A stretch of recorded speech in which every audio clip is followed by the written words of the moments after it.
Meu nome é Ricardo Lima. Tenho 62 anos.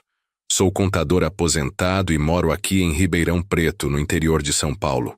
O que vou contar hoje mudou completamente o rumo da minha vida. Era uma terça-feira comum quando meu filho Gabriel me ligou chorando desesperadamente. Pai, acabei de ver a mamãe entrando no motel Estrela Dourada com o seu melhor amigo. Por 40 anos de casamento, sempre confiei cegamente na minha Helena. Nunca imaginei que descobriria uma traição aos 62 anos de idade. Mas o que descobri depois foi muito pior do que uma simples traição. Era uma conspiração que vinha sendo tramada há anos, bem debaixo do meu nariz. A partir daquele telefonema, comecei uma investigação que revelou segredos que destruiriam qualquer homem. Mas eu não sou qualquer homem. Esta é a história de como um homem de 62 anos descobriu a verdade e aplicou uma vingança tão precisa que até hoje as pessoas comentam aqui em Ribeirão Preto. Mas antes de continuarmos, confira se você já está inscrito no canal e escreva nos comentários. De onde você está assistindo este vídeo? O relógio marcava 2h15 da tarde quando o telefone tocou. Eu estava na varanda da minha casa, uma residência simples mas aconchegante no bairro Jardim Paulista, tomando meu café coado na hora e lendo o jornal. 40 anos de rotina tinham me ensinado a valorizar esses momentos de tranquilidade depois do almoço. Alô, pai? A voz do Gabriel estava embargada, trêmula. Aos 35 anos, meu filho mais velho nunca tinha me ligado chorando desde adolescente. Alguma coisa estava muito errada. Gabriel, o que aconteceu, meu filho? Você está bem? Pai, Ele engasgou, claramente lutando contra as lágrimas. Pai, eu preciso te contar uma coisa. Não sei como falar isso. Meu coração disparou. Pensei imediatamente em acidente, doença, alguma tragédia com os netos. Fala logo, Gabriel, o que foi? Pai, acabei de ver a mamãe entrando no motel Estrela Dourada na Avenida Presidente Vargas com o tio Marcos. As palavras saíram de uma vez, como se ele precisasse vomitar aquela verdade dolorosa. O mundo parou. O jornal escorregou das minhas mãos e caiu no chão da varanda. Marcos Pereira. Meu melhor amigo há mais de 30 anos. O homem que foi padrinho do meu casamento, padrinho do Gabriel, que jantava conosco todo domingo, que passava o Natal e Ano Novo com nossa família. Gabriel, você tem certeza? Minha voz saiu rouca, quase inaudível. Certeza absoluta, pai.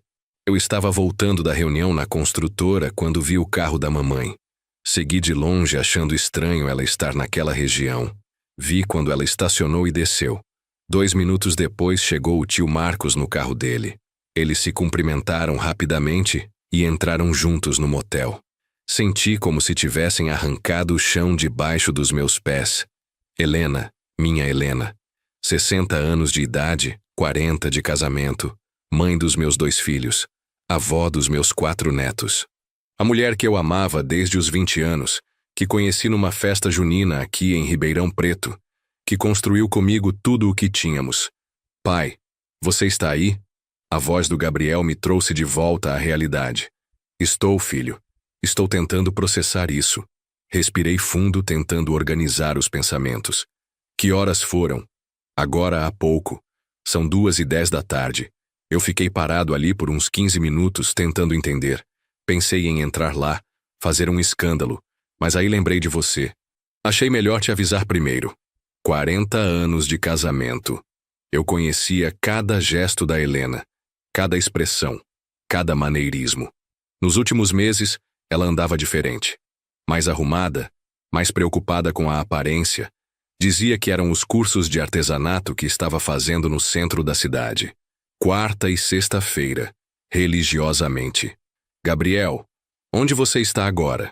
Ainda aqui perto do motel, pai. Não sei o que fazer. Sai daí, meu filho. Não quero que você se envolva nisso agora. Vai para casa, fica com a Patrícia e as crianças. Deixa que eu resolvo. Pai, eu sinto muito. Eu não queria ter visto isso. Não queria ter que te contar. Você fez certo, Gabriel.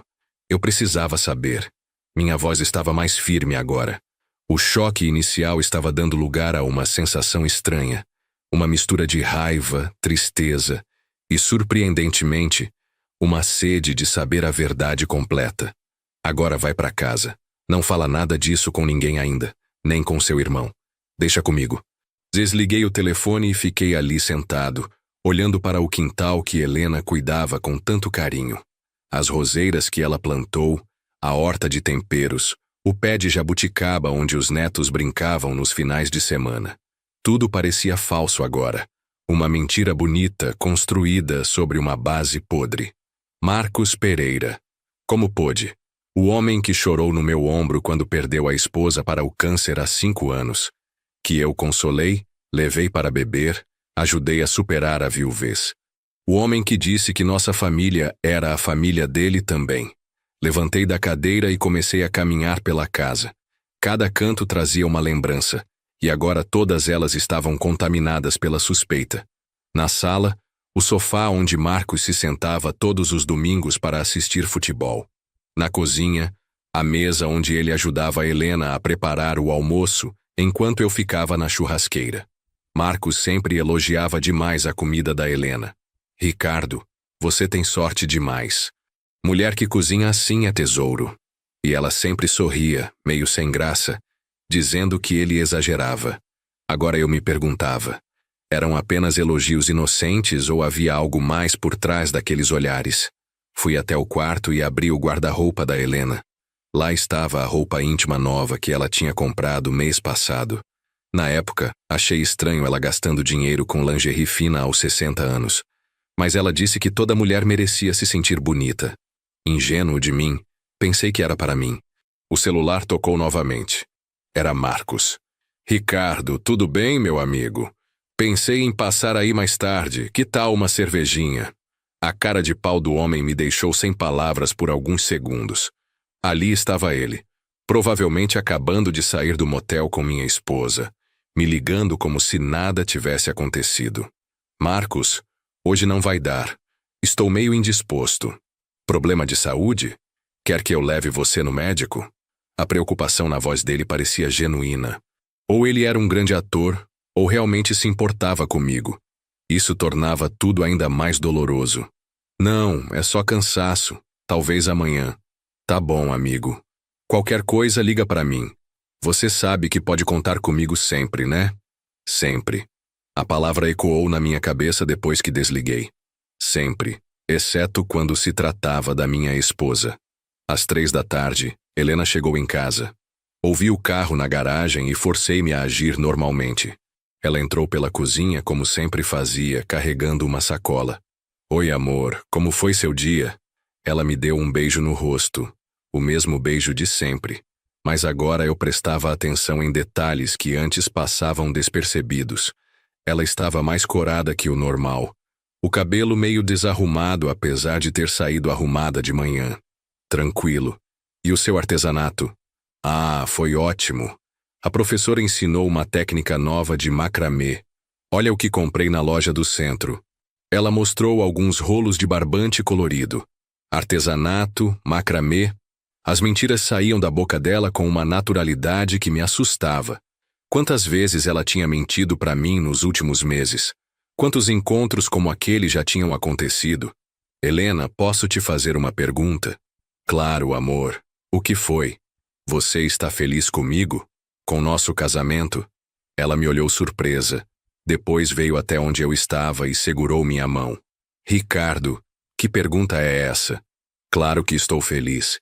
Por que você pergunta isso? Só curiosidade. 40 anos de casamento, né? Às vezes a gente se acomoda, não demonstra mais os sentimentos como antes. Bobagem, Ricardo. Eu te amo do mesmo jeito que te amei no primeiro dia. Você é o homem da minha vida. As palavras dela eram como facadas. Se ela me amava tanto assim, por que estava me traindo? Por que estava destruindo nossa família? Naquela noite, enquanto Helena dormia ao meu lado, fiquei acordado planejando. Não ia fazer escândalo. Não ia confrontá-la sem ter todas as provas. 40 anos de contador me ensinaram que informação é poder, e eu precisava de mais informações antes de agir. Na manhã seguinte, Helena anunciou que sairia para fazer compras no centro. Era quinta-feira, não dia de artesanato, mas eu não questionei. Apenas observei. Depois que ela saiu, liguei para meu sobrinho Júlio, filho da minha irmã, que trabalhava como investigador particular aqui em Ribeirão Preto. Júlio tinha 32 anos, era discreto e confiável. Tio Ricardo, que surpresa, tudo bem? Júlio, preciso conversar com você. É um assunto particular e confidencial. Claro, tio, pode falar. Pessoalmente. Você pode vir aqui em casa hoje à tarde? Posso sim. Que horas? 3 horas. A Helena vai estar fora. Percebi o tom sério da nossa conversa e Júlio não fez mais perguntas. Às 3 em ponto, ele estava na minha porta. Um rapaz alto, magro, sempre bem vestido. Nos sentamos na varanda. Júlio, vou ser direto. Preciso que você investigue minha esposa. Ele arregalou os olhos. Tio Ricardo, o senhor tem certeza? Isso é algo muito delicado. Tenho certeza. Suspeito que ela está tendo um caso extraconjugal. Contei sobre o telefonema do Gabriel, sobre Marcos, sobre as mudanças no comportamento da Helena. Júlio me ouviu em silêncio, tomando notas num caderninho. Tio, esse tipo de investigação pode ser muito dolorosa. Às vezes é melhor conversar diretamente. Não, Júlio. 40 anos de casamento não vão acabar baseados numa suspeita. Preciso de provas concretas.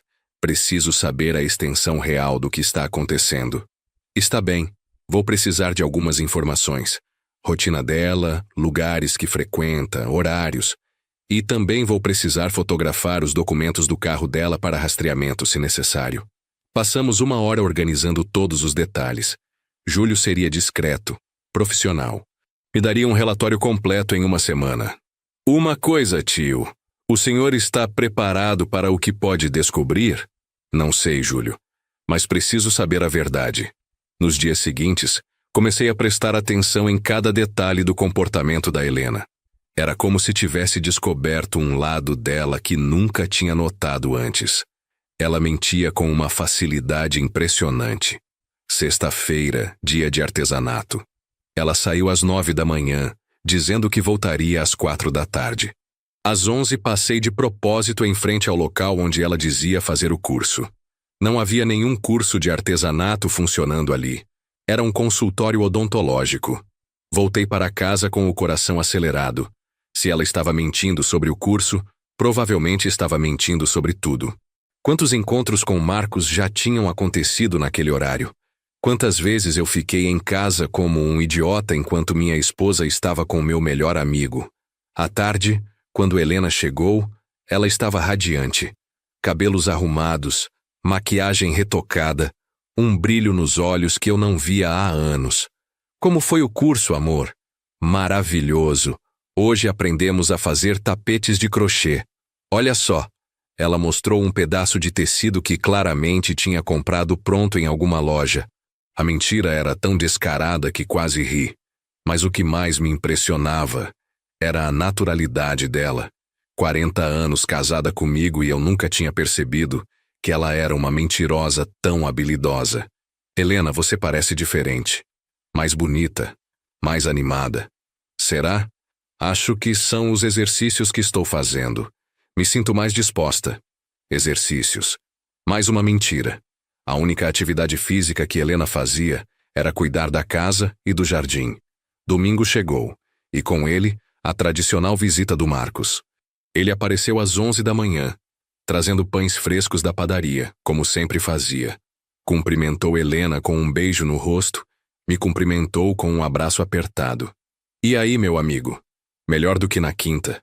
Bem melhor, Marcos. Obrigado por perguntar. Passamos o dia juntos como de costume. Almoçamos, assistimos futebol, conversamos sobre política e os problemas do país. Helena estava especialmente carinhosa com ele, servindo-lhe os melhores pedaços da carne, perguntando se ele queria mais cerveja, rindo das piadas dele mais do que o normal. Na terça-feira seguinte, Júlio me ligou. Tio Ricardo, preciso falar com o senhor. Tenho o relatório. Já foi rápido. É que algumas coisas ficaram evidentes logo nos primeiros dias. Posso ir aí? A Helena saiu para o mercado. Vem agora. 20 minutos depois, Júlio estava na minha sala com uma pasta marrom nas mãos. Seu rosto estava sério, preocupado. Tio, antes de mostrar isso, Quero que o senhor saiba que sinto muito, muito mesmo. Ele abriu a pasta e colocou sobre a mesa uma série de fotografias. A primeira mostrava a Helena entrando no motel Estrela Dourada. A segunda mostrava Marcos chegando 5 minutos depois. A terceira mostrava os dois saindo juntos, 2 horas mais tarde. Isso foi sexta-feira passada. Mas tem mais. Outras fotos mostravam encontros em restaurantes discretos, caminhadas em parques afastados, abraços e beijos em estacionamentos vazios. Todas datadas e com horários precisos. Quantas vezes eles se encontraram? Na semana que investiguei, 3 vezes. Sempre nos mesmos dias que ela dizia ter artesanato ou outras atividades. Tio, pelo padrão, isso não é algo recente. Eles têm uma rotina estabelecida. Minha mão tremia enquanto folheava as fotografias. Helena, minha esposa de 40 anos, comportando-se como uma adolescente apaixonada. Marcos, meu melhor amigo, olhando para ela como eu não o via olhar há décadas. Tem mais uma coisa, tio. Júlio hesitou antes de continuar. Conversei discretamente com alguns comerciantes da região do motel. Eles se conhecem lá. São clientes regulares há pelo menos 1 ano. 1 ano. 1 ano inteiro de traição, de mentiras, de humilhação. Senti uma raiva subir pelo peito. Uma vontade de quebrar tudo, de gritar, de fazer um escândalo, que toda Ribeirão Preto ficaria sabendo. Mas me controlei. Contador por 40 anos me ensinou paciência, planejamento, estratégia. Não ia agir por impulso. Júlio, preciso que você continue investigando, mas agora quero que você foque no Marcos também. Situação financeira, bens, dívidas. Quero saber tudo sobre ele. Tio, o senhor está pensando em quê? Ainda não sei, mas quero ter todas as informações possíveis antes de decidir meus próximos passos. Durante a semana seguinte, enquanto Júlio investigava Marcos, eu comecei minha própria investigação em casa. Vasculhei os pertences da Helena quando ela não estava, procurei pelo celular dela, analisei extratos bancários. Foi no celular que encontrei a primeira pista real. Helena não era tecnológica, mas tinha WhatsApp, e lá estavam as conversas com Marcos. Dezenas delas, todas apagadas do histórico principal, mas recuperáveis nas configurações avançadas. As mensagens eram nauseantes. Declarações de amor, combinações de encontros, críticas a mim. Não aguento mais fingir que amo o Ricardo, dizia uma mensagem de Helena. Ele é um homem bom, mas morto por dentro. Com você me sinto viva novamente. A resposta de Marcos era ainda pior. Logo estaremos livres, meu amor. Assim que conseguirmos o dinheiro, podemos começar nossa nova vida juntos. Dinheiro. Que dinheiro?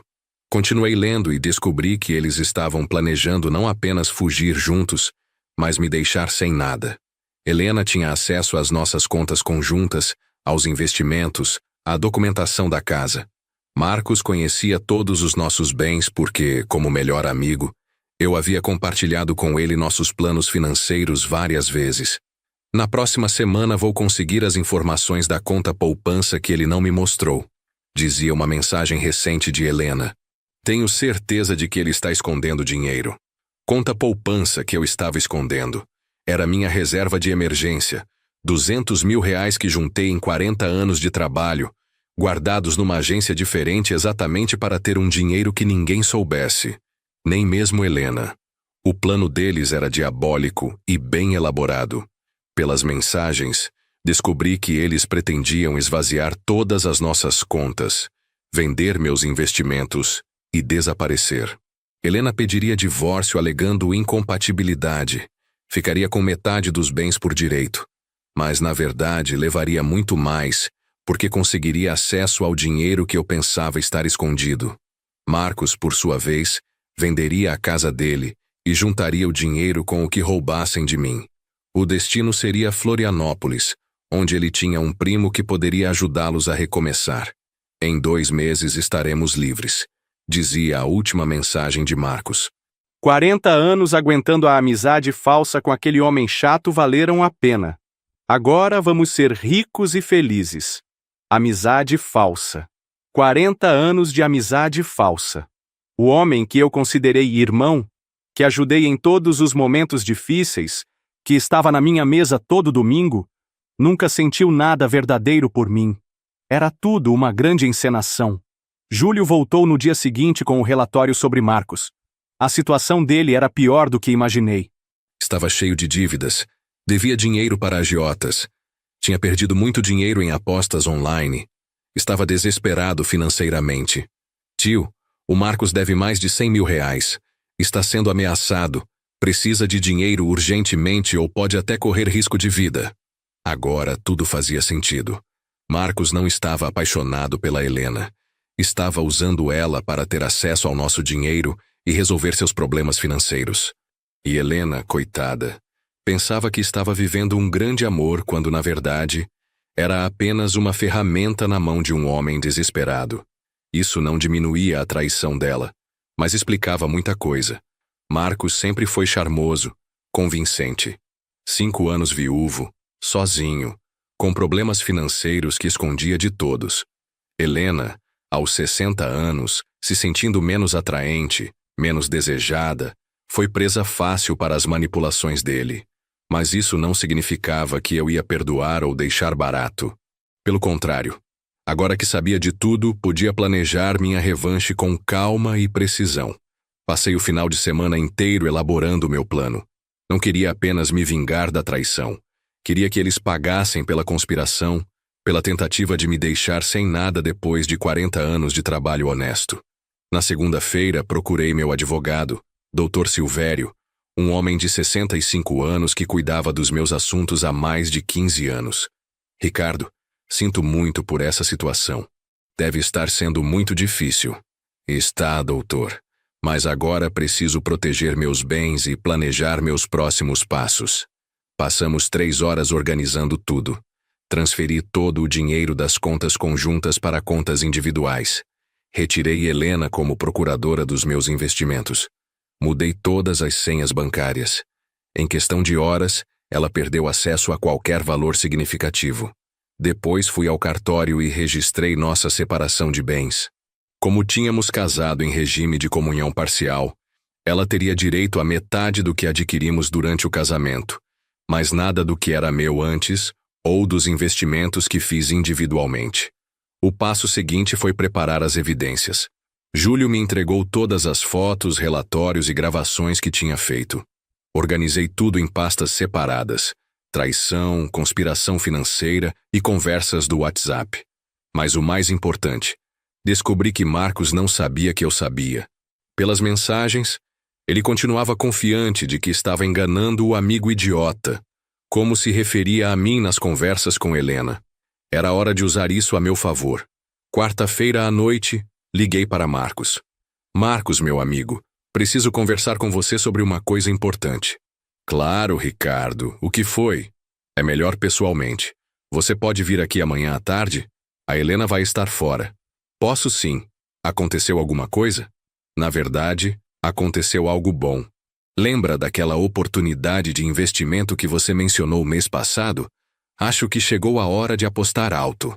Do outro lado da linha, percebi o interesse imediato de Marcos. Um homem desesperado por dinheiro ouvindo falar de investimento era como um sedento vendo água. Que bom, Ricardo, eu sabia que você ia se interessar. Quanto você está pensando em investir? Vamos conversar amanhã, mas estou pensando em algo grande. Talvez até mesmo mexer naquela reserva que tenho guardada. Marcos ficou em silêncio por um momento. Ele sabia da minha reserva porque Helena tinha comentado nas mensagens sobre a conta secreta que eu mantinha. Ricardo, você confia tanto assim em mim? Marcos, você é meu melhor amigo há 30 anos. Se não posso confiar em você, não posso confiar em ninguém. A ironia das minhas palavras deve ter passado despercebida para ele, porque respondeu animado. É isso aí, amigo. Amanhã conversamos direitinho. Você não vai se arrepender. Não, Marcos. Você é que não vai se arrepender. Ou melhor, vai se arrepender pelo resto da vida. Quinta-feira, Helena saiu para suas mentirosas atividades de artesanato. Às 14h, Marcos chegou. Estava mais arrumado que o normal. Ansioso, com aquele brilho nos olhos de quem vê dinheiro fácil. Sentamos na varanda com 2 cervejas geladas. Marcos parecia relaxado, confiante. Ainda não imaginava que eu sabia de tudo. Então, Ricardo, me fala dessa ideia de investimento grande. Antes disso, Marcos, posso te fazer uma pergunta pessoal? Claro, amigo, pode falar qualquer coisa. Como você tem passado esses 5 anos desde que a Marisa morreu?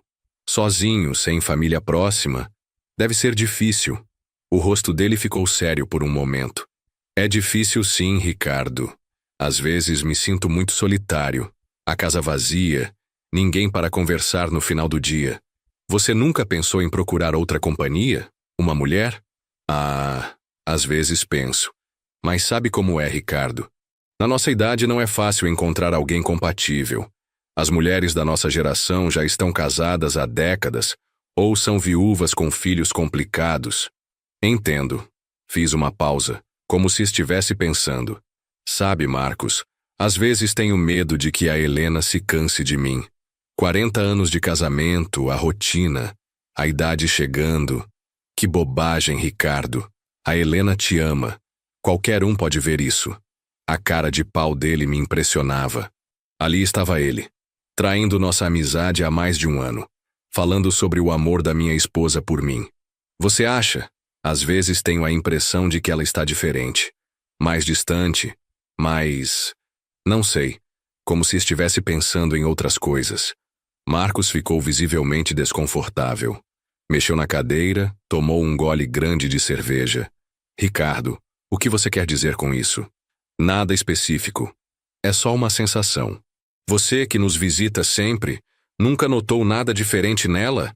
Era minha chance de ver se ele confessaria ou continuaria mentindo. A resposta dele me daria a medida exata da sua desonestidade. Ricardo, você está sendo paranoico. A Helena é uma mulher íntegra, dedicada à família. Se ela está diferente, deve ser por causa da idade, menopausa, essas coisas de mulher. Paranoico. Helena íntegra. Eu quase ri da cara de pau dele. Você tem razão, Marcos.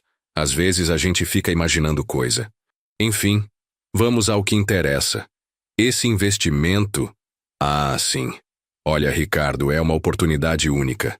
Um amigo meu de São Paulo está montando um negócio de importação. Precisam de investidores. O retorno é garantido em 6 meses. Por 20 minutos, ele me apresentou um plano de investimento que era claramente uma fraude. Importação de produtos da China, lucro garantido de 50% em 6 meses. Necessidade de agilidade porque as vagas eram limitadas. Quanto você precisa de mim, Marcos? Olha, Ricardo, quanto mais você colocar, maior será seu lucro. Se você conseguir investir uns 200 mil reais. Exatamente o valor da minha conta reserva que Helena havia descoberto e comentado com ele nas mensagens. 200 mil é muito dinheiro, Marcos. É muito, mas pensa no retorno. Em 6 meses você teria 300 mil. 100 mil reais de lucro limpo. E se der errado? Não vai dar, Ricardo. Meu amigo é muito confiável. E além do mais, eu vou investir também. Colocaria tudo o que tenho se fosse preciso. Tudo o que tinha para conseguir sair dessa situação financeira complicada que estou passando. Situação financeira complicada. Agora ele estava dando pistas do verdadeiro motivo por trás de toda essa farsa. Marcos, você está com problemas financeiros? Ele hesitou, depois suspirou. Para ser sincero, estou sim. Fiz alguns investimentos errados. Apostei em algumas coisas. A situação está apertada. Por que nunca me contou? Somos amigos há 30 anos, eu poderia ter te ajudado. Orgulho, Ricardo, você sabe como é. Homem não gosta de admitir que está quebrado. Ali estava a primeira verdade que ele me contava em meses. Mas era apenas meia verdade. Ele não estava apenas quebrado, estava desesperado e usando minha esposa para resolver seus problemas. Quanto você precisa, Marcos? Como assim? Para resolver seus problemas. Quanto você deve? Os olhos dele brilharam. Ele pensou que eu estava oferecendo ajuda direta, sem a farsa do investimento. Olha, Ricardo, se você pudesse me emprestar uns 80 mil reais, eu conseguiria quitar as dívidas mais urgentes. 80 mil reais? Fingi espanto. É muito dinheiro, Marcos. Eu sei, amigo. Mas eu pagaria com juros tudo certinho, em 1 ano no máximo. 1 ano. Pela conversa dele com Helena, eles estariam em Florianópolis dentro de 2 meses, gastando meu dinheiro e vivendo sua nova vida. Deixa eu pensar sobre isso, Marcos. 80 mil reais é uma quantia significativa. Claro, Ricardo, não precisa me responder agora. Na verdade, que tal fazermos o seguinte? Você me dá uns dias para organizar o dinheiro, e no domingo, quando você vier almoçar, a gente acerta tudo. Pode ser? Pode sim. Ricardo, você não sabe o alívio que isso vai ser para mim. Depois que Marcos saiu, liguei para Júlio. Júlio, preciso de mais uma coisa. Domingo vai ter um teatro aqui em casa. Preciso que você grave tudo. Que tipo de teatro, tio? O tipo que vai acabar com 2 pessoas de uma vez só. Passei o resto da semana aprimorando meu plano. Era arriscado, mas se desse certo seria perfeito. Helena e Marcos não teriam como se recuperar do que estava por vir. Sexta-feira, como sempre, Helena saiu para seu falso artesanato. Desta vez, eu estava preparado. Júlio a seguiu e confirmou. Mais um encontro no motel com Marcos. Mais fotos para meu arquivo. Quando ela voltou para casa, eu estava na cozinha preparando um lanche. Oi, amor, como foi o curso? Ótimo. Estou aprendendo muito. Helena, posso te contar uma coisa? Claro. Decidi ajudar o Marcos. Ele está com problemas financeiros sérios. Vi o susto nos olhos dela rapidamente disfarçado. Ah, é? Ele comentou isso com você? Comentou. Coitado do homem. Sozinho, viúvo, com dívidas. Resolvi emprestar 80 mil reais para ele. O rosto de Helena ficou pálido. 80 mil reais era muito mais do que eles esperavam conseguir. Ricardo, você não acha que é muito dinheiro? Para um amigo de 30 anos, não é nada. Além do mais, tenho condições de ajudar. Domingo chegou. Helena acordou mais nervosa que o normal. Ela sabia que algo importante ia acontecer, mas não sabia exatamente o que. Às 10 da manhã, meu filho Gabriel chegou com a família. Estava no plano também, embora não soubesse de todos os detalhes. Pai, tem certeza de que é hoje? Tenho certeza, Gabriel. Hoje tudo se resolve. Às 10h30, minha filha Carla chegou com o marido e os 2 filhos. Agora toda a família estava reunida como eu tinha pedido. Às 11 horas em ponto, Marcos chegou. Estava mais arrumado que nunca, animado, trazendo flores para Helena e doces para as crianças. Ricardo, meu amigo. Ele me cumprimentou com um abraço apertado. Como vai? Muito bem, Marcos. Muito bem mesmo. Almoçamos normalmente. Marcos estava especialmente carinhoso com Helena, elogiando a comida, ajudando-a a servir. Meus filhos acharam estranho o comportamento dele, mas não comentaram nada. Às 2 da tarde, depois do café, pedi para todos se sentarem na sala. Pessoal, chamei vocês aqui hoje porque preciso comunicar uma coisa importante para a família. Todos me olharam atentos. Helena estava visivelmente nervosa. Marcos, ansioso. Como vocês sabem, eu e a Helena estamos casados há 40 anos. 40 anos de vida compartilhada, de alegrias e tristezas, de construção conjunta. Peguei uma pasta que estava em cima da mesa. Mas descobri recentemente que nem tudo na nossa vida era verdadeiro. O silêncio na sala era total. Helena ficou branca. Marcos franziu a testa, ainda sem entender onde eu queria chegar. Descobri que minha esposa está tendo um caso extraconjugal há mais de 1 ano. O silêncio que se seguiu foi ensurdecedor. Gabriel se levantou da cadeira. Carla levou a mão à boca em choque. Helena começou a tremer. Ricardo, o que você está dizendo? Ela tentou negar, mas a voz saiu fraca. Estou dizendo a verdade, Helena.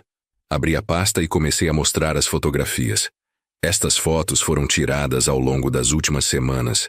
Você entrando no motel Estrela Dourada, você em restaurantes, você beijando seu amante. Marcos ficou de pé de um salto. Ricardo, eu posso explicar? Pode sim, Marcos.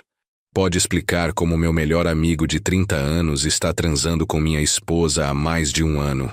Pai, isso é verdade? Gabriel se aproximou olhando as fotos. O rosto dele estava vermelho de raiva. É verdade, meu filho. E tem mais. Peguei o celular da Helena que tinha deixado na mesa e abri as conversas recuperadas. Aqui estão as mensagens entre eles, planejando os encontros, falando sobre fugir juntos e, principalmente, planejando roubar nosso dinheiro. Comecei a ler algumas mensagens em voz alta. A cada frase, a indignação na sala aumentava. Carla chorava. Gabriel cerrava os punhos. Meus genros olhavam incrédulos. Não aguento mais fingir que amo o Ricardo, li uma mensagem de Helena. Ele é um homem bom, mas morto por dentro. Helena desabou no choro. Ricardo, por favor, não faz isso. Logo estaremos livres. Continuei lendo. Agora uma mensagem de Marcos. Assim que conseguirmos o dinheiro, podemos começar nossa nova vida juntos. Marcos tentou sair da sala, mas Gabriel bloqueou seu caminho. Onde você pensa que vai, seu desgraçado? Gabriel, deixa ele. Falei calmamente. Eu ainda não terminei. Sentem-se todos, por favor. A história não acabou. Marcos voltou relutante para seu lugar. Helena continuava chorando, mas agora tinha nos olhos algo que eu não via há muito tempo. Medo. Vocês podem estar pensando, que situação terrível, mas essas coisas acontecem. Marido traído, mulher que se apaixona por outro, melhor amigo que se revela falso. Histórias tristes, mas comuns. Peguei outra pasta, mais grossa. Mas essa não é uma história comum. Essa é uma história de conspiração, de planejamento criminoso, de tentativa de golpe. Mostrei os relatórios que Júlio tinha preparado sobre a situação financeira do Marcos. Marcos deve mais de 100 mil reais para agiotas. Está sendo ameaçado. Perdeu tudo apostando online. A casa dele está hipotecada. Ele está desesperado. Marcos ficou ainda mais pálido. E descobri também que vocês dois planejavam não apenas fugir juntos, mas me deixar sem nada. Helena conseguiria acesso às nossas contas, aos investimentos, aos bens. Marcos conhecia nossa situação financeira porque eu, ingênuo, confiava nele. Mostrei prints das conversas onde eles discutiam o plano. O plano era simples: esvaziar nossas contas, vender os investimentos, pedir divórcio, ficar com metade dos bens por direito, mas levar muito mais na verdade. Depois fugir para Florianópolis e viver felizes com o dinheiro que roubaram de mim. Gabriel explodiu. Seu filho da puta. Ele avançou em direção ao Marcos, mas eu o segurei.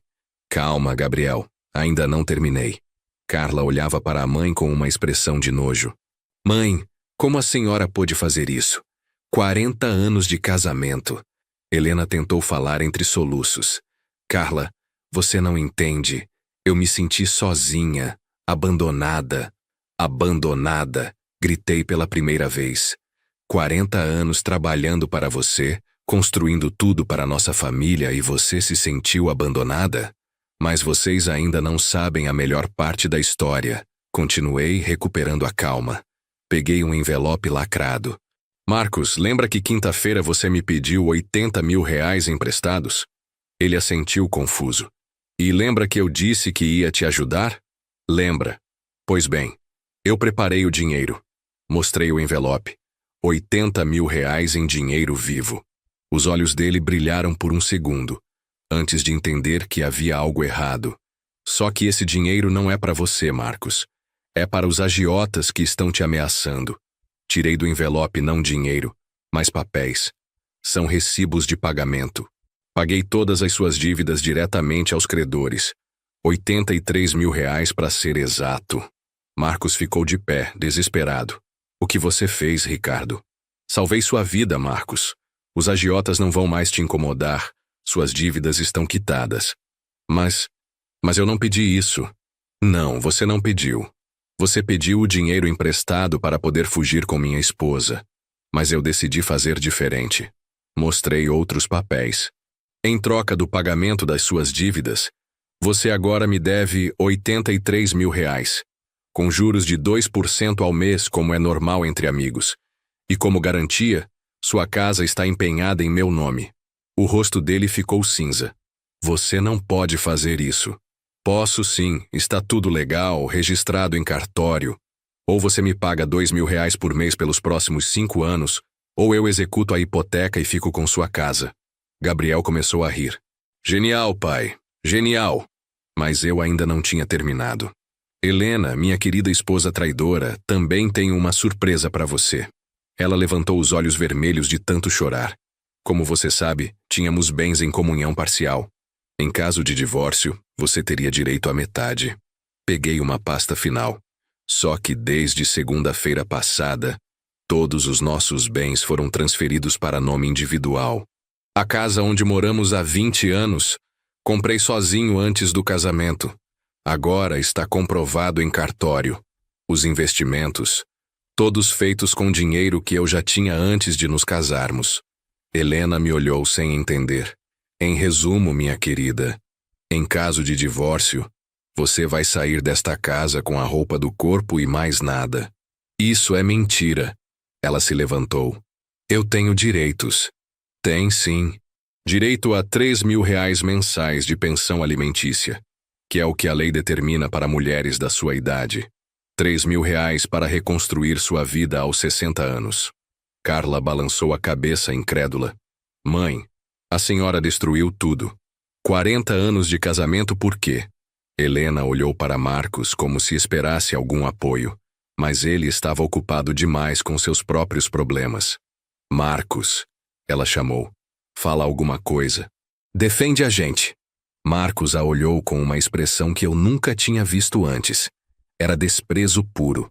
Defende a gente de quê, Helena? Você acha que eu vou perder minha casa por sua causa? A máscara finalmente caiu. Ali estava o verdadeiro Marcos, o homem que usou minha esposa para tentar resolver seus problemas financeiros. Mas você disse que me amava, Helena gritou. Eu disse muita coisa. Você acreditou no que quis acreditar. O silêncio que se seguiu foi diferente de todos os outros. Era o silêncio da destruição completa, da revelação de que tudo havia sido uma mentira. Helena olhou ao redor da sala, para os filhos, netos, genros. Todos a encaravam com uma mistura de pena e desprezo. 40 anos de respeito e admiração destruídos em uma tarde. Ricardo, ela tentou uma última vez. Podemos conversar? A sós? Não temos mais nada para conversar, Helena. 40 anos de conversa acabaram quando você decidiu transar com meu melhor amigo. Pai. Carla se aproximou. O senhor tem certeza de que é isso que quer? Não tem volta? Tenho certeza, minha filha. Algumas traições são imperdoáveis. Gabriel se levantou. Marcos, quero que você saia da nossa casa agora e nunca mais coloque os pés aqui. Marcos se dirigiu à porta, mas antes de sair se virou para mim. Ricardo, sinto muito. Eu sei que isso não resolve nada, mas sinto muito mesmo. Sente muito por ter sido descoberto, Marcos. Não sente muito pelo que fez. Depois que ele saiu, Helena ainda tentou argumentar, implorar, negociar. Mas não havia mais nada a ser discutido. Helena, você tem até amanhã para recolher suas coisas e sair desta casa.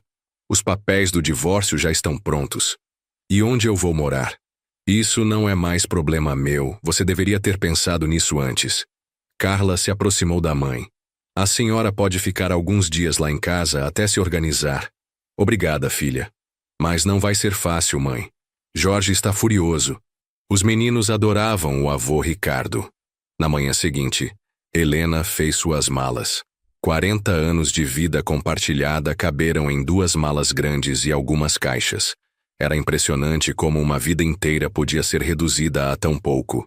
Ricardo, tem certeza de que não podemos tentar de novo? Terapia de casal, tempo para cicatrizar. Helena, você conspirou para me roubar. Planejou me deixar sem nada depois de 40 anos de trabalho. Isso não se perdoa. Eu nunca levaria seu dinheiro. Eu te amo. Você ama meu dinheiro. A diferença é que agora eu sei disso. Ela terminou de arrumar as coisas e foi embora. Não chorou, não fez drama. Acho que finalmente entendeu a dimensão do que havia perdido. Fiquei sozinho na casa pela primeira vez em 40 anos. Era estranho, mas não era triste. Era libertador. Gabriel veio me visitar à tarde. Pai, como o senhor está se sentindo? Aliviado, Gabriel. aliviado por saber a verdade. E não sente falta da mamãe? Sinto falta da mulher que eu pensava que ela era. Mas essa mulher nunca existiu realmente. Júlio apareceu no final da tarde para entregar o relatório final da investigação.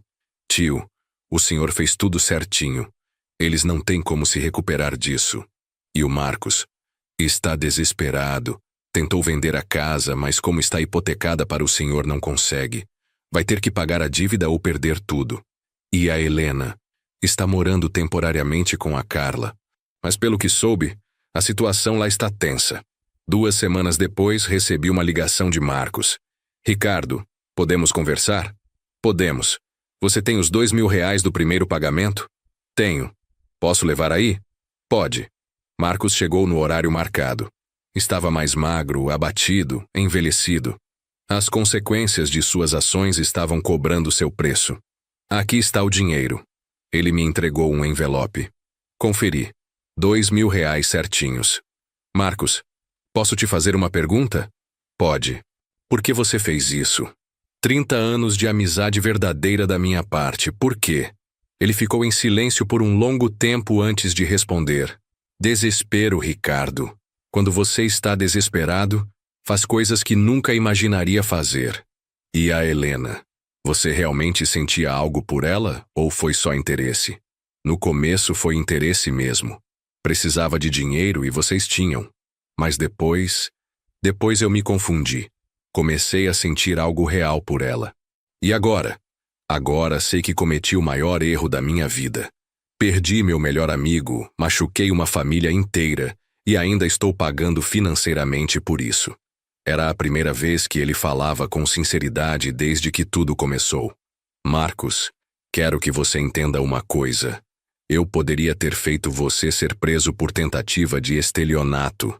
Poderia ter criado um escândalo que destruiria sua reputação completamente. Mas escolhi fazer diferente. Por quê? Porque apesar de tudo você ainda é humano. E humanos merecem uma chance de se redimir. Ele saiu mais abatido do que chegou, mas também com um alívio nos olhos. Talvez porque finalmente pudesse parar de fingir. 1 mês depois, Helena apareceu na minha porta. Estava diferente, mais magra, com olheiras, claramente não estava bem. Ricardo, podemos conversar? Que tipo de conversa, Helena? Sobre nós, sobre nosso casamento. Deixei ela entrar, mais por curiosidade do que por qualquer outro motivo.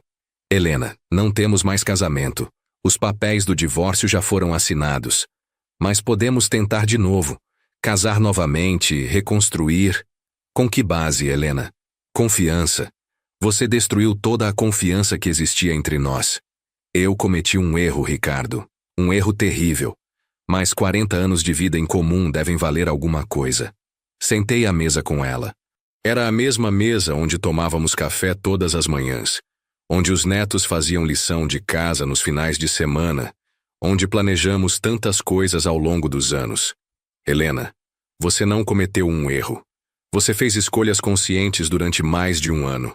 Escolheu me trair, escolheu mentir, escolheu conspirar para me roubar. Eu nunca ia te roubar de verdade. As mensagens provam o contrário. Ela começou a chorar. Ricardo, eu estou sozinha, perdida. Não tenho para onde ir. Você tem os R$ 3.000 de pensão. R$ 3.000 não dá para nada hoje em dia. Deveria ter pensado nisso antes. Ela ficou em silêncio, depois me olhou com um brilho diferente nos olhos. Ricardo, e se eu te contar onde o Marcos escondeu dinheiro que vocês não acharam? Que dinheiro? Ele tem uma conta no nome da mãe dele. Colocou dinheiro lá achando que ninguém descobriria. Interessante. Helena tentando barganhar informações sobre Marcos para conseguir alguma vantagem. Por que você me contaria isso? Porque eu escolho você. Sempre foi você, Ricardo. O Marcos foi uma loucura passageira. Helena, mesmo que eu soubesse dessa conta, o que isso mudaria? Você poderia executar a dívida dele mais rapidamente, ficar com a casa e ainda recuperar parte do dinheiro. Era uma proposta interessante, mas vinda da pessoa errada. E em troca você quer o quê? Uma nova chance. Para nós dois. Levantei da mesa e caminhei até a janela. Lá fora, O jardim que Helena cuidava estava começando a mostrar sinais de abandono. As plantas que ela regava diariamente estavam murchando. Helena, sabe qual foi seu maior erro? Qual? Não foi me trair. Foi me subestimar. Você achou que eu era um homem fraco, ingênuo, que aceitaria qualquer coisa por amor. Voltei para a mesa e me sentei de frente para ela. Mas descobriu que eu sou muito mais inteligente e determinado do que imaginava. E agora está tentando usar a mesma estratégia que não funcionou antes. Que estratégia? Manipulação. Primeiro você tentou me manipular ficando casada comigo enquanto planejava me roubar. Agora está tentando me manipular oferecendo informações sobre o Marcos. Helena ficou vermelha. Não é manipulação, Ricardo. É amor. Não, Helena. Amor é o que eu senti por você durante 40 anos. O que você sente por mim é dependência financeira. Ela se levantou, irritada. Você não pode me deixar na miséria. Não estou deixando você na miséria. Estou te dando exatamente o que você merece.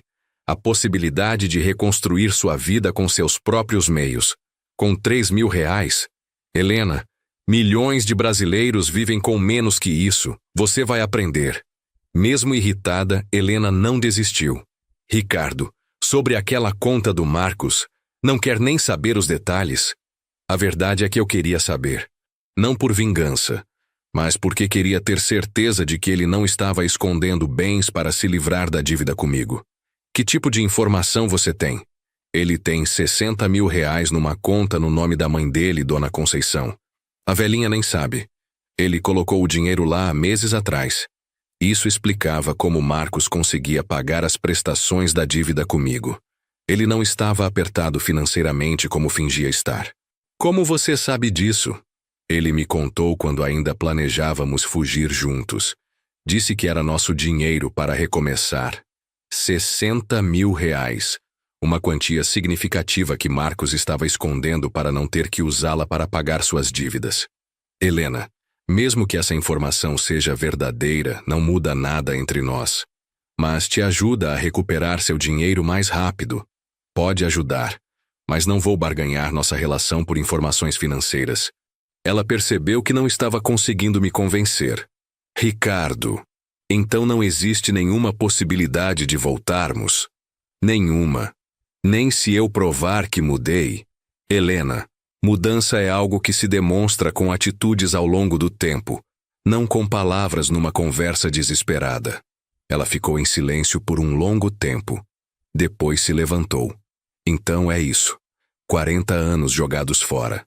Você jogou fora, Helena, não eu. Depois que ela saiu, fiquei pensando na informação que ela havia dado. R$60.000 numa conta da mãe do Marcos. Se fosse verdade, era uma informação valiosa. No dia seguinte liguei para Júlio. Júlio, preciso que você investigue uma coisa para mim. O que foi, tio? Preciso que você descubra se o Marcos tem dinheiro numa conta no nome da mãe dele, Dona Conceição. Isso é possível, mas vai demorar alguns dias. Sem problemas. E Júlio, se for verdade, vamos usar essa informação legalmente. Como assim? Se ele está escondendo bens para não pagar as dívidas, é sonegação. Posso usar isso para acelerar a execução da hipoteca. Uma semana depois, Júlio me trouxe a confirmação. Marcos realmente tinha R$62.000 numa conta corrente no nome da mãe. A velhinha de 87 anos nem sabia que tinha uma conta no banco. Tio, isso é claramente sonegação de bens. O senhor pode usar para executar a dívida imediatamente. Vou conversar com meu advogado. Dr. Silvério ficou animado com a descoberta. Ricardo, com essa prova, podemos alegar má-fé e executar tanto a hipoteca da casa quanto esse dinheiro escondido. Marcos vai perder tudo. É o que ele merece. Quer que eu prepare os papéis? Prepare, mas antes quero dar uma última chance para ele fazer a coisa certa. Como assim? Vou oferecer a ele a possibilidade de quitar a dívida integralmente com esse dinheiro escondido mais a venda da casa. Se ele aceitar, encerra tudo por aqui. Se não aceitar, executo os 2 bens e ainda sobra a dívida. Era uma estratégia arriscada, mas justa. Marcos teria a chance de sair dessa situação sem perder absolutamente tudo. Liguei para Marcos numa quinta-feira de manhã. Marcos, preciso falar com você. É urgente. O que foi, Ricardo? Prefiro conversar pessoalmente. Pode vir aqui? Posso. Que horas? 2 da tarde. Marcos chegou pontualmente. Estava nervoso, claramente percebendo que algo importante estava por vir. Ricardo, o que é tão urgente? Marcos, vou ser direto. Descobri que você tem R$62 mil numa conta no nome da sua mãe. O rosto dele ficou branco. Como você soube disso? Isso não importa. O que importa é que você está sonegando bens para não pagar suas dívidas. Isso é crime. Ricardo, eu posso explicar. Não precisa explicar nada, Marcos. Precisa decidir. Coloquei sobre a mesa 2 envelopes. Envelope número 1. Você pega os R$62 mil da conta da sua mãe, soma com a venda da sua casa, quita integralmente a dívida comigo e cada um segue sua vida. E o envelope número 2? Envelope número 2. Eu executo a hipoteca da casa, executo os R$62 mil da conta sonegada e você ainda fica devendo o resto da dívida. Marcos pegou os envelopes. Abriu o primeiro. Eram os papéis para a quitação total da dívida. Abriu o segundo. Eram os papéis de execução judicial. Quanto tempo eu tenho para decidir? Até amanhã, meio-dia. Ricardo, se eu aceitar a primeira opção, fico sem casa e sem dinheiro. Mas fica sem dívida e pode recomeçar. E se eu não aceitar? Fica sem casa, sem dinheiro e ainda fica devendo. Ele ficou em silêncio por um longo tempo. Por que você está fazendo isso, Ricardo? Porque apesar de tudo, ainda tenho respeito pela nossa antiga amizade. Estou te dando a chance de sair dessa situação da forma menos danosa possível. Na sexta-feira, às 11h50 da manhã, Marcos apareceu na minha porta. Ricardo, aceito a primeira opção. Tem certeza? Tenho. Prefiro ficar sem nada, mas sem dívidas, do que ficar devendo para sempre. Fomos juntos ao banco. Marcos retirou os R$62 mil da conta da mãe. A expressão da dona Conceição quando descobriu que tinha uma conta em seu nome foi de puro susto. Marcos, que história é essa? Eu não abri conta nenhuma. Desculpa, mãe, foi uma coisa que eu fiz para proteger o dinheiro. Agora preciso usar. A velhinha não entendeu nada, mas assinou os papéis necessários para a transferência. Em seguida, fomos à imobiliária. A casa do Marcos foi avaliada em R$140 mil. Mesmo com a pressa da venda, conseguimos R$120 mil. No final da tarde, Marcos me entregou R$182 mil. Quitou integralmente a dívida de R$83 mil mais os juros acumulados. Ricardo, está tudo pago. Está tudo pago, Marcos. E agora? Agora você recomeça sua vida, sem dívidas, mas também sem bens. Ele ficou parado na porta da minha casa, como se não soubesse para onde ir. Ricardo, posso te pedir uma coisa? Pode. Me perdoa. Eu sei que isso não muda nada, mas preciso falar. Me perdoa pelo que eu fiz. Olhei para aquele homem que tinha sido meu melhor amigo por 30 anos. Estava quebrado, humilhado, sem ter para onde ir. A vingança estava completa. Marcos, eu te perdoo, mas isso não significa que vou esquecer. Eu entendo. E significa ainda menos que nossa amizade pode ser reconstruída. Eu entendo isso também. Ele se virou e saiu caminhando. Nunca mais o vi. 3 meses depois da separação, eu tinha desenvolvido uma rotina completamente nova. Acordava mais tarde, tomava café ouvindo música, lia o jornal inteiro sem pressa. Almoçava o que queria, na hora que queria. Era estranho, mas também libertador. 40 anos cuidando de uma família, preocupado com horários, compromissos, responsabilidades. Agora eu tinha tempo para mim mesmo. Gabriel vinha me visitar 2 vezes por semana. Carla, 1 vez por semana. Os netos passavam os finais de semana comigo. A casa estava sempre cheia nos sábados e domingos. Pai, o senhor não se sente sozinho? Gabriel perguntou numa dessas visitas. Às vezes sinto, Gabriel. Mas prefiro estar sozinho a estar enganado. E não pensa em conhecer outra pessoa? Penso. Mas não tenho pressa. Estou aprendendo a gostar da minha própria companhia primeiro. Era verdade. Aos 62 anos, eu estava descobrindo quem era Ricardo Lima quando não era marido da Helena, ou amigo do Marcos. Era uma descoberta interessante. Comecei a fazer coisas que não fazia há décadas. Voltei a pescar, hobby que tinha abandonado quando casei. Comecei a frequentar o clube da terceira idade do bairro. Fiz alguns amigos novos. Uma coisa interessante: as pessoas me respeitavam mais agora.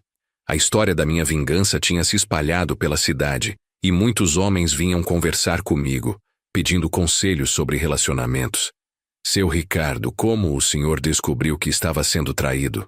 Prestando atenção nos detalhes. Mudança de comportamento sempre indica alguma coisa. E como o senhor teve coragem de fazer o que fez? Coragem não, planejamento. Quando você tem informação e tempo, pode agir com inteligência em vez de emoção. 6 meses depois do divórcio, Helena me ligou. Ricardo, podemos nos encontrar para conversar? Sobre o que, Helena? Sobre a situação atual, minha situação. Marcamos de nos encontrar numa lanchonete no centro da cidade. Quando cheguei, ela já estava lá. Estava mais magra, mais abatida, claramente enfrentando dificuldades. Como você está, Ricardo? Bem, Helena, e você? Não muito bem, para ser sincera. Ela me contou que estava dividindo um apartamento pequeno com outras 2 mulheres. Os R$3.000 da pensão mal davam para sobreviver. Tinha tentado arrumar emprego, mas aos 60 anos, sem qualificação, era muito difícil. Ricardo, será que não podemos conversar sobre um aumento na pensão? Helena, R$3.000 é o que a lei determina. Não vou pagar mais que isso. Mas você tem condições. Tenho condições, mas não tenho obrigação moral de sustentar o estilo de vida de quem me traiu. Ela ficou em silêncio, mexendo no café que tinha pedido. Ricardo, eu sei que cometi erros terríveis, mas 60 anos, sozinha, sem dinheiro, é muito difícil. Helena, você fez suas escolhas. Agora tem que lidar com as consequências. Mas será que não existe nenhuma possibilidade de você me ajudar mais? Existe uma possibilidade. Os olhos dela brilharam. Qual? Você pode procurar o Marcos, vocês podem enfrentar as dificuldades juntos, já que se amam tanto. O Marcos sumiu, Ricardo. Ninguém sabe onde ele está. Sumiu? Depois que vendeu a casa e pagou a dívida com você, ele desapareceu da cidade. Ninguém viu mais ele. Interessante. Marcos tinha fugido mesmo, mas sozinho desta vez. Helena, quer que eu te dê um conselho? Quero. Para de tentar voltar para o passado. Para de tentar me convencer a te ajudar mais. Foca no presente. Você tem 60 anos, tem saúde, tem 2 filhos que te amam apesar de tudo. Reconstrói sua vida. Como? Sem dinheiro, sem qualificação? Helena, você sabe cozinhar melhor que qualquer pessoa que eu conheço. Sabe cuidar de casa, de jardim, tem experiência com crianças. Há mercado para isso. Trabalhar como doméstica? Trabalhar como o que for preciso para se sustentar com dignidade. Vi um brilho de raiva nos olhos dela. Você quer me ver trabalhando como empregada depois de 40 anos sendo dona de casa? Quero te ver trabalhando como o que for necessário para você ter independência financeira. Isso é humilhação, Ricardo. Helena, sabe o que é humilhação? Humilhação é descobrir que sua esposa de 40 anos estava planejando te roubar. Trabalhar honestamente nunca é humilhação. Ela se levantou da mesa, irritada. Você mudou, Ricardo. Ficou cruel. Não fiquei cruel, Helena. Fiquei realista. Não vou aceitar trabalhar como empregada. Então, vai continuar vivendo de favor num apartamento dividido com estranhas, sustentada por uma pensão de ex-marido traído. A verdade doeu, mas era necessária. Helena precisava entender que o mundo não lhe devia nada. Depois que ela saiu, fiquei pensando na conversa. Era difícil ver uma pessoa que você amou durante 40 anos passando dificuldades, mas era ainda mais difícil aceitar que essa mesma pessoa tinha tentado destruir sua vida. A separação havia criado ondas na família toda. Carla estava profundamente magoada com a mãe, mas ao mesmo tempo preocupada com sua situação. Gabriel estava mais radical. Dizia que a mãe mereceu tudo o que estava acontecendo. Pai, a Carla acha que o senhor devia ajudar mais a mamãe financeiramente. E você, Gabriel, o que acha? Eu acho que o senhor já foi generoso demais.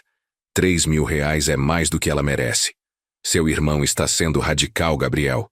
A Helena ainda é mãe de vocês. É mãe. Mas é uma mãe que traiu o pai dos filhos dela. Isso muda tudo. Era interessante ver como os filhos estavam lidando com a situação. Carla, sempre mais emocional, tentava equilibrar o amor pela mãe com a decepção pela traição. Gabriel, mais pragmático, havia cortado relações quase completamente. Os netos também estavam confusos. Perguntavam onde estava a vovó, porque ela não morava mais com o vovô. Era difícil explicar traição para crianças. Vovô, a vovó Helena não gosta mais da gente? Perguntou minha neta mais nova, de 8 anos. Ela gosta de vocês, minha querida. Mas às vezes os adultos fazem coisas erradas e têm que lidar com as consequências. Que tipo de coisa errada? Mentiras. A vovó contou muitas mentiras para o vovô. Era uma explicação simples, mas verdadeira. As crianças entendiam que mentir era errado. Então conseguiam processar que a vovó havia feito algo ruim. Curiosamente, depois da separação, minha relação com os filhos e netos ficou mais próxima. Eles vinham mais à minha casa, passávamos mais tempo juntos, conversávamos mais. Era como se a ausência de Helena tivesse criado um espaço para relacionamentos mais diretos e honestos. 8 meses após a separação, conheci Dona Irene no clube da terceira idade. Uma mulher de 58 anos, viúva há 3 anos, elegante, educada, com uma história de vida interessante. Irene havia sido professora durante toda a vida. Tinha 2 filhos já crescidos e independentes. Morava sozinha numa casa pequena, mas aconchegante. Era o oposto da Helena em muitos aspectos. Independente financeiramente, honesta, direta nas conversas. Começamos como amigos, conversando sobre livros, filmes, viagens. Ela havia rodado o Brasil inteiro durante as férias escolares. Tinha histórias fascinantes para contar. Ricardo, você é muito diferente do que as pessoas comentam na cidade. O que as pessoas comentam? Que você é um homem frio, calculista que destruiu a ex-esposa por vingança. E o que você acha? Acho que você é um homem que foi traído da pior forma possível e reagiu com inteligência em vez de emoção. Era refrescante conversar com alguém que entendia minha perspectiva, sem julgamentos morais simplistas. Nossa amizade evoluiu naturalmente para algo mais íntimo. Irene era carinhosa sem ser dependente, companheira sem ser possessiva, interessante sem ser complicada. Ricardo, posso te fazer uma pergunta pessoal? Pode. Você ainda ama sua ex-esposa? Amo a lembrança da mulher que eu pensei que ela era. Mas essa mulher nunca existiu realmente. E isso não te deixa amargurado? Me deixou no início. Mas descobri que a amargura é um veneno que a gente toma esperando que o outro morra. Irene sorriu. Você superou bem a traição. Superei porque me vinguei adequadamente. Não fiquei com raiva guardada. 1 ano após a separação, recebi notícias sobre Helena e Marcos através de conhecidos em comum. Helena havia finalmente conseguido um emprego como cozinheira numa lanchonete. Ganhava um salário mínimo mais a pensão que eu pagava. Estava sobrevivendo, mas com dificuldades. Marcos havia saído de Ribeirão Preto e se mudado para uma cidade pequena no interior de Minas Gerais. Trabalhava como segurança numa empresa, ganhava pouco, morava num quarto alugado. Aos 68 anos, estava recomeçando a vida do zero. Pai, o senhor não sente pena deles? Carla me perguntou. Sinto pena, Carla. Mas pena não significa que eu deva resolver os problemas que eles criaram para si mesmos. A mamãe estava perguntando se o senhor não poderia empregar ela aqui em casa, como cozinheira, arrumadeira. A proposta me surpreendeu. Helena querendo trabalhar para mim depois de tudo o que aconteceu. Carla, sua mãe trabalhando aqui seria constrangedor para todos nós, para ela, para mim, para vocês. Mas ela precisa de dinheiro, pai. E ela pode conseguir dinheiro trabalhando para outras pessoas. Não precisa ser para mim. O senhor ainda está muito magoado. Não estou magoado, Carla. Estou protegido. Existe diferença. A verdade é que minha vida estava muito melhor sem Helena. A casa era mais tranquila. Meus relacionamentos familiares eram mais diretos. Minha relação com Irene estava crescendo de forma saudável. Por que eu iria voluntariamente complicar uma situação que estava funcionando bem? A vingança não havia sido apenas expulsar Helena de casa ou fazer Marcos perder seus bens. A vingança tinha sido construir uma vida melhor sem eles. Provar que eu não precisava de pessoas falsas para ser feliz. 2 anos após a separação, os efeitos da minha vingança ainda se faziam sentir na vida de Helena e Marcos. Helena havia desenvolvido depressão, fazia tratamento psicológico, tomava medicamentos. A realidade de ter perdido uma vida confortável aos 60 anos havia sido mais dura do que ela imaginara. Marcos havia tentado voltar para Ribeirão Preto algumas vezes, mas sempre acabava partindo novamente. A vergonha de enfrentar as pessoas que conheciam sua história era grande demais. Ricardo, você acha que exagerou na vingança? Irene me perguntou numa dessas conversas íntimas que tínhamos. Não, Irene. Eu planejei uma vingança proporcional à traição. Eles planejaram me deixar sem nada. Eu deixei eles exatamente na situação que planejaram para mim. Mas será que eles já não pagaram o suficiente? Irene, eles não estão pagando por mim. Estão pagando pelas próprias escolhas. A diferença é importante. Como assim? Se eu tivesse agido por emoção, teria feito um escândalo. Talvez até tivesse partido para a agressão física. Isso seria vingança pessoal, baseada na raiva. Fiz uma pausa, organizando os pensamentos. Mas o que eu fiz foi diferente. Eu simplesmente permiti que as consequências naturais das ações deles se manifestassem. Helena perdeu o casamento porque traiu. Marcos perdeu a casa porque estava tentando me aplicar um golpe financeiro. Você acelerou essas consequências.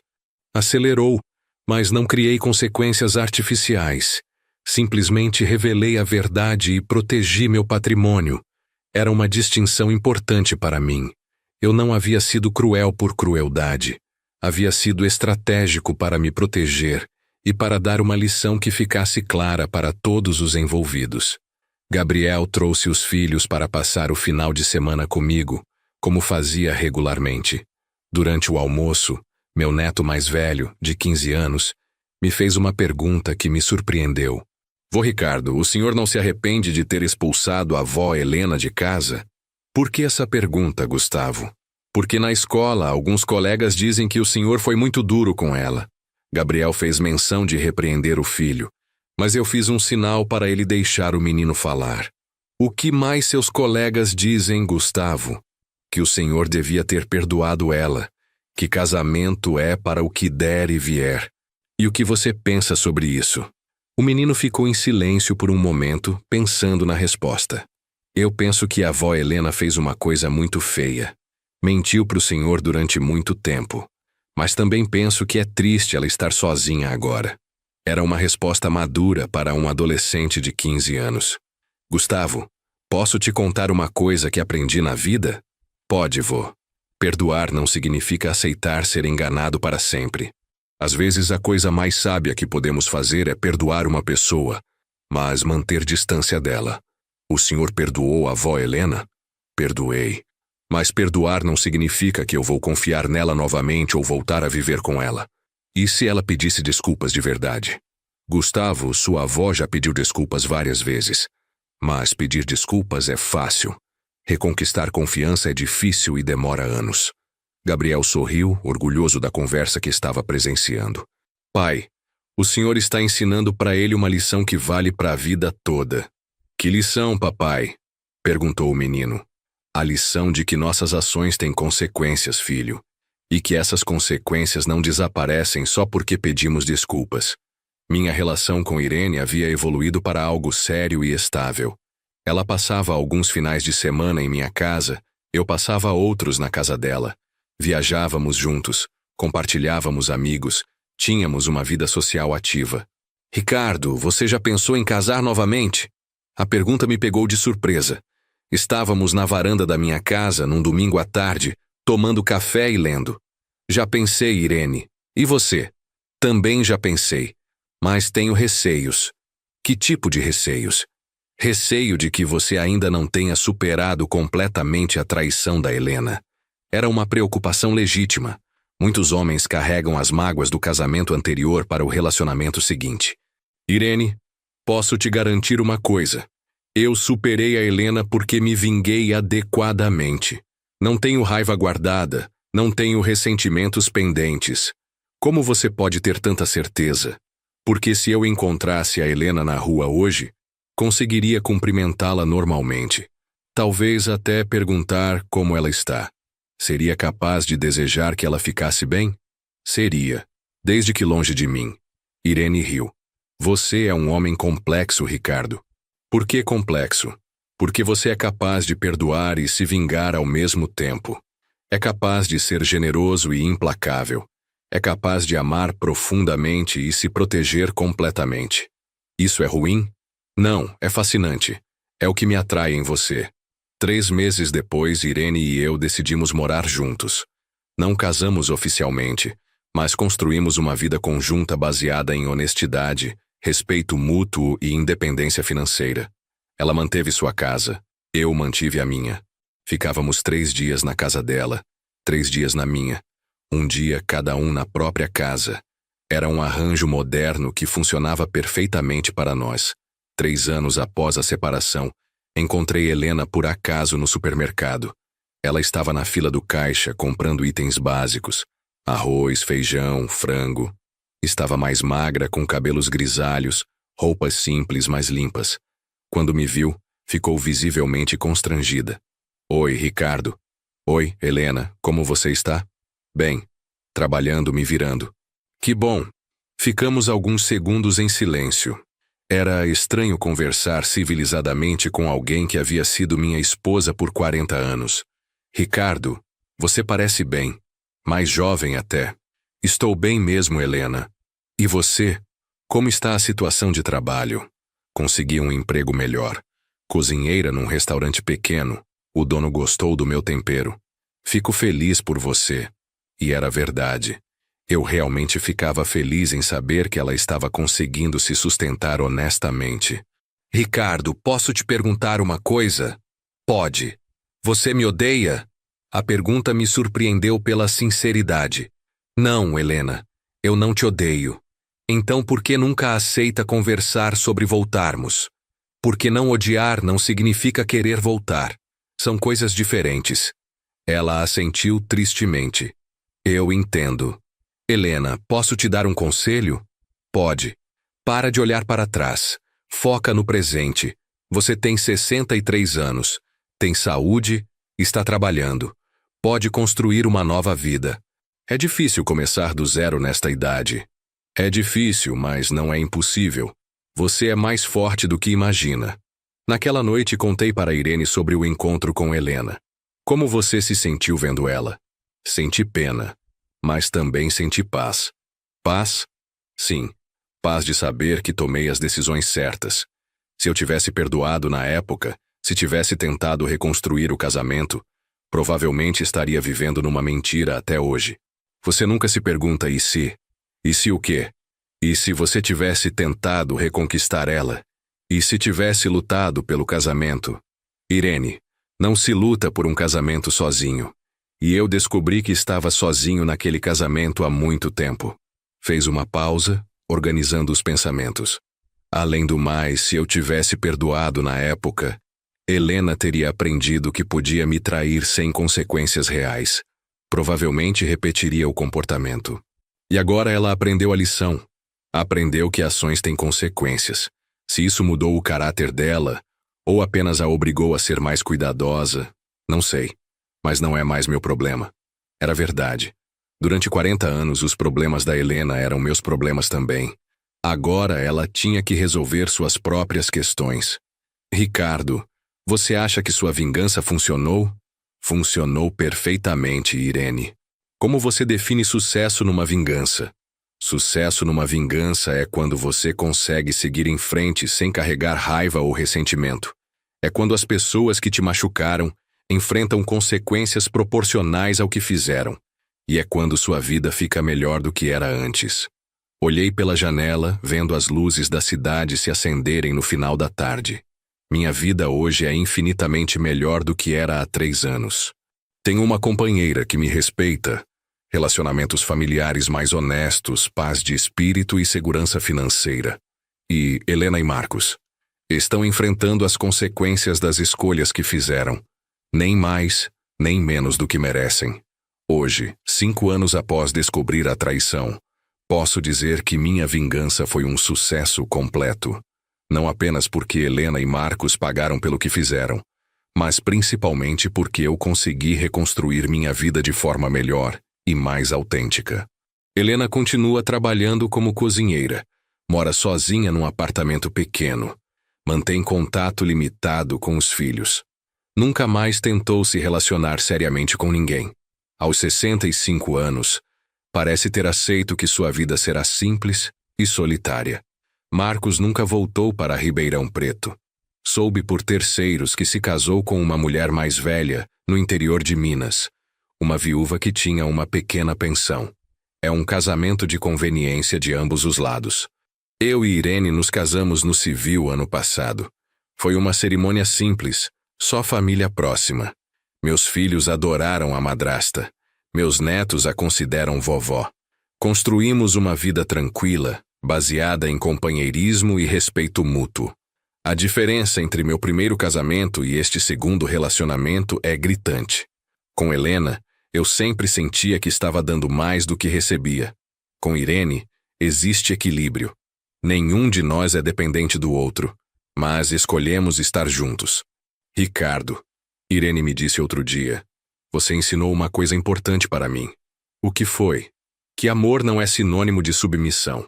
Que podemos amar alguém profundamente e ainda assim nos proteger. É uma lição que levei 40 anos para aprender, mas que valeu a pena.